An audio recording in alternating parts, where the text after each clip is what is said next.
Oh, no. Dear Lord above, no! Sucking in a startled breath, Charlie spun around and came face to face with Maximilian Devereux, the Duke of Exmoorthe, her older brother's best friend.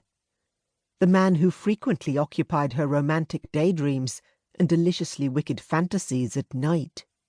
A man who was always amiable, perhaps even a little flirtatious on the odd occasion, but to her unrelenting disappointment, never more than that. Why, in the 6 years she'd known him, they'd never even shared a waltz. The indecently handsome Duke planted his large hands on the door on either side of her shoulders, caging her in as he stared down at her, a fierce scowl marring his perfect brow. From beneath the sweep of dark blonde hair, his sapphire-blue eyes seemed to pierce her to her very soul. Too flabbergasted to string a coherent sentence together, Charlie stammered, "How? What? You're not—" Somehow, marshalling her thoughts and her ire, it was one thing to know Max visited brothels, but it was another thing entirely to witness him doing so.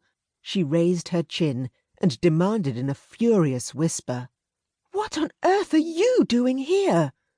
You're not supposed to be here." "I have more or less the same thoughts about you, my lady," he bit out.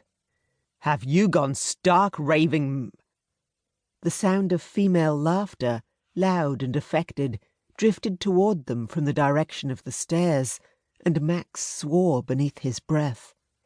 Because rounding the corner and headed their way was a courtesan and a ton buck Charlie and Max both knew, Baron Egerton. Oh, dear God, if Lord Egerton recognised her! As horror and panic whipped the air from Charlie's lungs, Max sprang into action. Seizing her hand, he tugged her across the corridor, and after collapsing onto a gilt-legged settee, he dragged her down on top of him. "Straddle me," he commanded in a hoarse whisper as he grasped her hips. Without hesitation, Charlie complied, moving to sit astride his lap. Even though her back would be turned to the approaching couple, Max's hand came up to cradle the back of her head. "Hide your face in my neck," he urged. "Pretend to nuzzle my ear. Don't let Egerton see you." "But I'll smudge my—" "No buts," Max hissed. "I'm trying to protect you. Just do it. Now." Charlie immediately dipped her head and pressed her lips to a vulnerable patch of flesh beneath Max's ear. And almost at once, all of her chagrin and fear, embarrassment and uncertainty began to melt away. Oh my!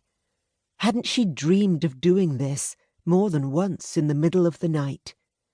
Being this close to Max. Kissing him. Charlie revelled in the warmth of his skin, the steady beat of his pulse. His delicious scent, a heady combination of his cologne, the starch of his freshly laundered collar and cravat, and another entirely masculine smell she always associated with Max, enveloped her in a sensual cloud, and for a moment she almost forgot where she was and how much danger she was in. Yes, danger.